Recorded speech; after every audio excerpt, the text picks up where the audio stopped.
Hey, what's up guys, it's Terminator's sister Caroline. Please support my brother by subscribing and turning on post notifications. Also check out the people who inspired him to make trolling videos. Their channels will be in the description for you to check out.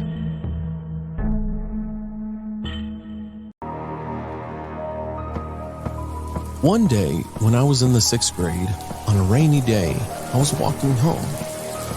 On my walk, which was about a mile or so long, I had to walk through a cemetery. Not a stereotypical, shabby, haunted one, but one that had many people walking through and was usually full of maintenance employees. I remember walking by a group of them sitting on benches on a break. I thought nothing of it, as he stood up and started walking at a fair distance. After a bit, I looked back at him and he looked down quickly.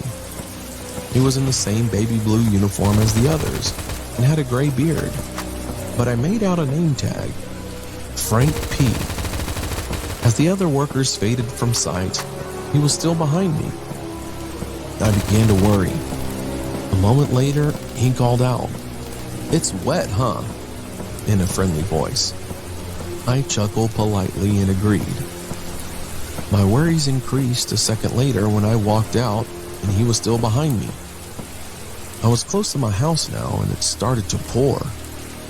My house in sight, I started jogging to get there. I glanced back and I saw the man, visibly angry, start running. As my house got closer, I began to sprint. I didn't look back as I slung the key out of my backpack and opened the door. I looked behind me. I saw the man in the middle of the street. I walked over to the phone and dialed 911. Before I called, I looked out the window. He was gone.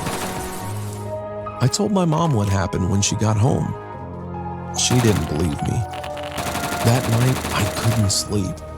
There was lightning outside, and I could see occasional shadows from the flashes through my window in my living room.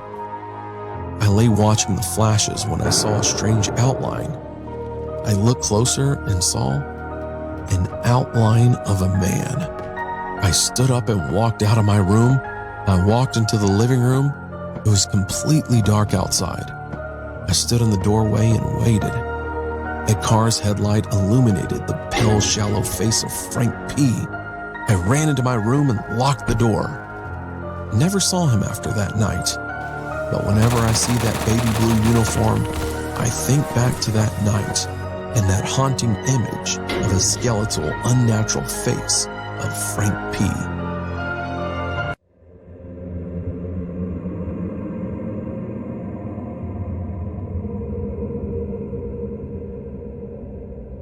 This is a true horrifying incident that happened to me when I was very young. The year was 2007, and I was an 8-year-old girl studying at a primary school. The school was old, and it was built after the war and Japanese invasion in my country. I heard that there were Japanese army men and local people killed on the land brutally. And many teachers and students claim that they have encountered paranormal activity. Although I've never seen anything paranormal at the school, this place still gave me a creepy vibe. My class was located on the 2nd floor, just beside the girls' bathroom. The chilling part is, we could see an old cemetery park from there before entering the bathroom. One day, when I was studying in my class, I wanted to pee. So, I asked the teacher's permission and went to the bathroom. I got into the first stall and locked the door. There was no light or anyone in there. It was just me. Everything was silent until suddenly, someone banged and kicked the door that was in front of me. I was in shock and froze for the first seconds. I don't know why, but I didn't scream for my life. I just quickly pushed against the door so the person wouldn't break in. After a few minutes, the banging stopped. I waited for a few more minutes and opened the door. There was no one in there. I walked out, ready to go back to my classroom. Then, I saw a student with broad shoulders and chocolate skin standing opposite of my direction. He was looking at me with a smile on his face. I froze, because he was one of my classmates, and he actually sat near me.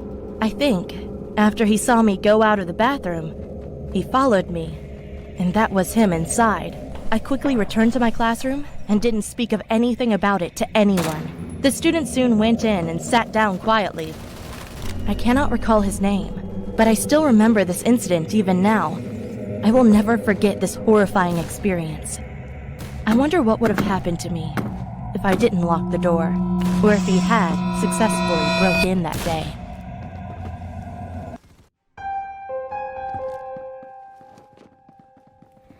This happened a few months ago when my family and I were driving back from my aunt's house in Carmel. The sun was slowly starting to set as we continued driving. As my mom started to get tired of driving, my dad spotted a nice-looking hotel that was pushed back in the forest. My mom pulled over and we walked towards the hotel. The place seemed nice, but I had a bad feeling about the hotel. My dad asked the lady at the front desk if there were any spare rooms that we could stay in for the night. The lady surprisingly said yes, but that our shower was broken and that unfortunately they wouldn't be able to fix it. But she said we could use the community showers on the second floor.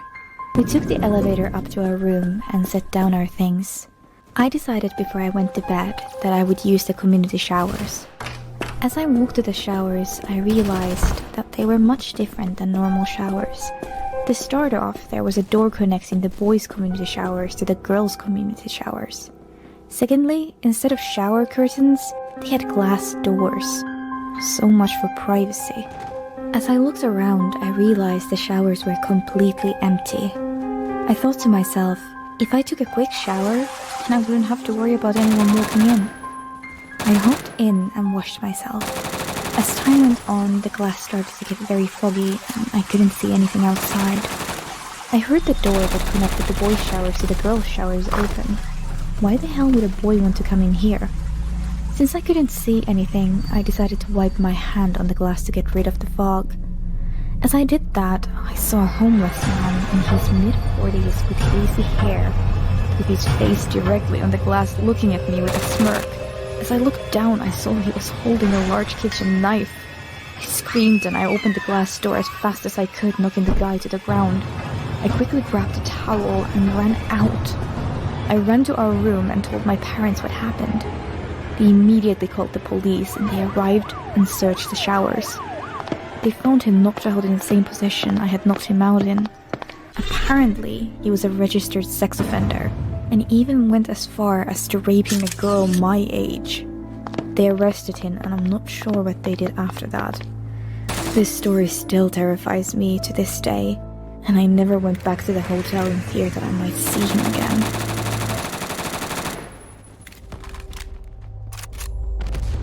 My name is Victor, and I'm 23 years old. I have a story that happened to me when I was 17 years old. I work as a carpenter at a local building company, and this happened at the period when I was a trainee for the same company. We were renovating a very old apartment building from around the 1960s that was going to be school classrooms for a school that had bought the building. As many carpenters, we were working on Friday, which basically means that we started earlier the rest of the week so we could go home early on Fridays, which means it was a lot of very early mornings. So one day, I was on my way to work at about 4:30 in the morning and was walking the usual way to my bus. It was about 1 kilometer. It was through the block I was living on and then through a small path in the forest, about 200 meters. By this time in the morning, it was still pitch black because it was winter and I live in Sweden, so the path through the forest was like a black hole. So I grabbed my phone and put the flashlight on, an old iPhone 4S by the way, and began walking the small path. About halfway on the path, I heard a crackling noise from my right and flashed my light in the direction and saw nothing. I just figured it was an animal or something. At the end of the path, I heard the crackling noise again, but this time it was much closer. I had always been a little paranoid in the dark, but was trying to get over it. But I began walking a little faster anyway, keeping an eye behind me the whole time. When I arrived at the bus station, I sat down, waiting for the bus, and was saying to myself that I was a coward for being so paranoid about a small sound I heard. I could see the forest I walked through from the bus station because it was only about 50 meters from the station. And when I looked at the path, I saw a man standing behind a tree right under a street light. about 10 meters to the right of the path, and he was clearly watching me.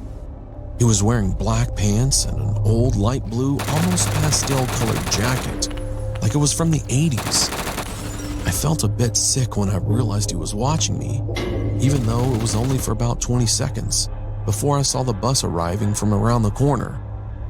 I immediately felt relief when I saw the bus, so I stepped on the bus, and it was as usual completely empty.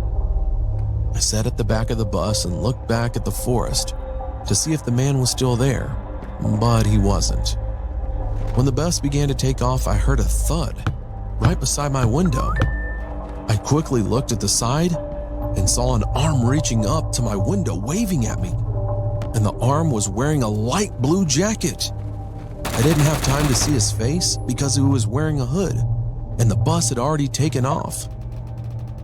On the way down to downtown, I tried not to think about the man, but it was so hard because it was so weird, and something like that had never happened to me before. I eventually got off the bus at my bus stop and began walking to the building where I had my working clothes and my gear. It was really close to my bus stop, so it only took me maybe about 5 minutes to walk there.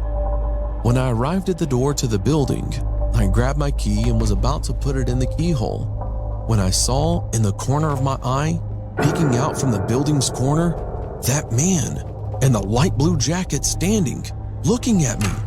I quickly unlocked the door, ran inside, locked it behind me. After that, it was 2 more doors. Both needed an access card, so nobody without the card could get inside. After the first door, it was a long hallway. To the left, only lit up by a few lights in the roof, and a ring in front of you. It was the second door that led to my locker in the coffee room. I ran as fast as I could. I was shaking at this time. There was no way I could think of how he could have got down here so fast. I put on some coffee and changed to my working clothes. It was completely quiet in the room. It felt like hours before my coworkers showed up. When they finally showed up, I felt the best feeling in a long time. When it was time to get started with working, we began walking towards the elevator that led up to the top floor, which we were currently working on. When we arrived at the top floor, I realized I forgot my helmet in the locker. So I took the elevator down, went through the 2 doors, and got my helmet, and was making my way back up to the others. When I had opened the first door and was standing in the dark hallway, I froze. I heard someone whispering my name from the back of the hallway. I looked down the hallway and saw the same man, the same light blue jacket. He was standing there looking at me. Then he said something I will never forget. "You look so peaceful when you sleep, Victor," he said in a deep but shaking voice. I felt my whole world shatter when he said that. Then I ran for it. I opened the door and slammed it behind me. I ran to the elevator and smashed the button to the top floor. It felt like I was going 100 floors before I got to the top. I ran to the others and told them what happened. They just laughed at me and thought I was silly, saying that nobody can get in there without a card. I planned to call the police, but I didn't for some reason. Probably because I didn't want to look like a coward in front of the others. Eventually, I never saw that man again. I don't know if I was hallucinating or he was really there. I have no idea. But I never walked the same path to my bus again, and I always sleep with my curtains down, even to this day.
Hey, yeah, just put the video right there.